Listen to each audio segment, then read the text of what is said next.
जबरदस्ती भी पुण्य कराया जाए तो उससे लाभ होता। सर जॉन वुडरॉफ का नाम सुना?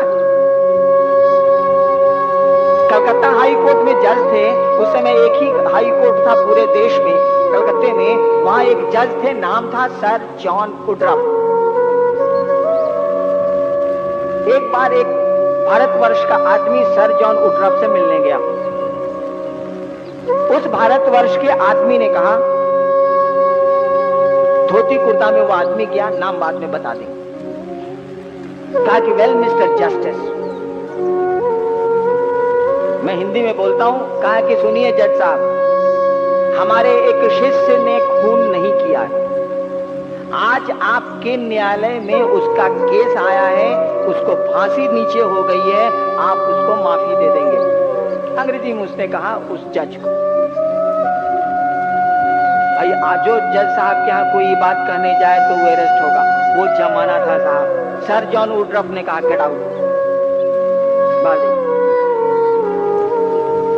कहा कि जज साहब मैं जा तो रहा हूं, लेकिन आपको ये बात कह देता हूं कि मेरे शिष्य ने खून नहीं किया है, गलत आरोप उस पर लगे हैं और आप उसके केस को एडमिट करेंगे और क्लीन एक्विटल देंगे आप। कहा गेट आउट। सर जॉन वुडरॉफ लिखते हैं, वो पूरी तरह याद किए हुए हैं कि दूसरे दिन यह मामला है और इसमें जजमेंट देना है कि केस एडमिटेड। एडमिट होगा तब ना फांसी होगी उसको। Case admitted. 2 महीना के बाद वही आदमी फिर जस्टिस से मिलने आना और सर्टिफाइड कॉपी जजमेंट के लिए हुए हैं और सर जॉन वुडरॉफ से कहता है थैंक यू मिस्टर जस्टिस, आपने एक्विटल दिया, इसके लिए आपको बहुत बहुत धन्यवाद। कहता व्हाट नॉनसेंस, क्योंकि उसने तो जजमेंट दिया था कि केस एडमिटेड। कहा कि दिस इज योर ऑर्डर। उस आदमी ने वो आदेश की सत्यापित प्रति जज साहब को दी। सर जॉन वुडरॉफ ने उस आदमी को बैठाया, अपने ऑफिस के आदमी को कहा रिकॉर्ड लाओ। रिकॉर्ड मंगाया। सर जॉन वुडरॉफ देखते हैं कि अपनी कलम से उन्होंने लिखा है acquittal, hard and the accused, और उसी की सर्टिफाइड कॉपी वो लेके आए।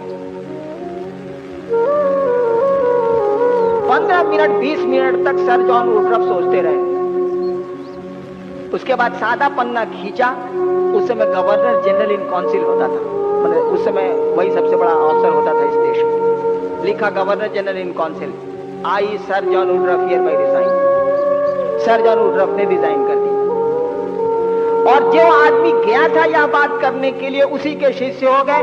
उनका नाम था विद्यार्णव। सर जॉन वुडरॉफ ने तंत्र पे बहुत सुंदर लिखा है और बहुत खूब लिखा है। एक जगह सर जॉन वुडरॉफ लिखते हैं, जबरदस्ती पुण्य कराने की बात मैं आपको बता रहा हूं। लिखते हैं, वो उनकी किताब है द प्रिंसिपल्स ऑफ तंत्र, 2 वॉल्यूम में, इतनी मोटी। लिखते हैं कि एक कलकत्ता हाई कोर्ट में मेरा दोस्त था जो वकील था, बंगाली था, वकील था, मेरा दोस्त था और सारे कुकर्म करता था। वो बहुत पैसे वाला था, कलकत्ता हाई कोर्ट में वकील था, उन्हीं का दोस्त था। वो सब धंधा करता था, वो शराब पीना, ये करना, वो करना। एक दिन उसको बीमारी हुई, डॉक्टरों ने कह दिया कि आप नहीं बचेंगे। उसको पूजा पाठ से कुछ लेना वकील को नहीं था, पूरी तरह सर्वगुण संपन्न था वो, सामाजिक कुरीतियों का पैसा था ही। वो 6 महीना अपने बिस्तर पर रहा और मर गया। उसका सर जॉन वुडरॉफ का मित्र जो वकील था 6 महीने बिस्तर पर रहा और मर गया। सर जॉन वुडरॉफ लिखते हैं कि जब वो मर गया तो मैंने उसको आसमान में बुलाया, आसमान से बुलाया और उससे बातें की। सर जॉन वुडरॉफ लिखते हैं कि तुम अभी कहां हो? सर जॉन वुडरॉफ ने अपने मित्र वकील, मरे हुए मित्र वकील से पूछा अभी तुम कहां हो? तो उसने बताया उनको कि मैं शिवलोक में हूं। सर जॉन वुडरॉफ ने पूछा कि शिवलोक में क्या शिव रहते हैं? उसने कहा नहीं, शिवलोक में रामकृष्ण परमहंस जैसे लोग रहते हैं। शिवलोक का कोई आदमी शिव के पास नहीं जा सकता, शिवलोक में शिव नहीं रहते। कहा कि तुम शिवलोक में कैसे चलेगा, तुम्हारा तो सब धंधा खराब था।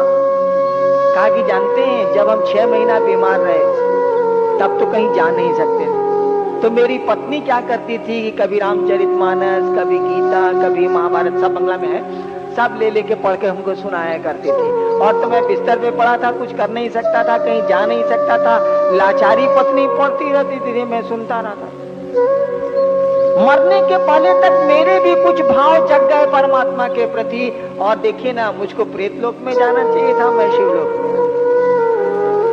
मैं आपको कह रहा था, जबरदस्ती भी पुण्य कराइए, जबरदस्ती भी महादेव का चेला बनाइए, अपना पॉकेट खर्चा करके चाय पिला के भी उसको राय दीजिए कि हे महादेव तो गुरु हैले ने, जरा मान के देखो ना क्या लगता है। रात में सोते समय ही बिस्तर पे कहना, याद करके उनकी तस्वीर को उनके पांव पर अपने मन को ले जाके मन ही मन प्रणाम करके कि हे महादेव, आपके हम चेला हैं, आप हमारे गुरु हैं, हम पर दया नहीं करिए। इतना करने में क्या लगता है भाई साहब, इतना उस शिव को निवेदित करने में क्या लगता है कि आप तो बाप मेरे हैले हैं, चलिए आज से एक और रिश्ता बनाया। रविन्द्रनाथ ठाकुर कहते हैं ना, आमी नटराजेर चेला, चित्ता का से देख ची खेला, बांधन खोलेर सीख ची साधन, महाकालेर त्रिशूल नाचे। मैं नटराज का चेला हूं। अरे भैया, कोई आदमी को गुरु मानते हैं, उससे बड़ा तो गुरु होता ही नहीं है। तब से कम मन में तो खुशफहमी रहेगी ना कि साला महादेव के हम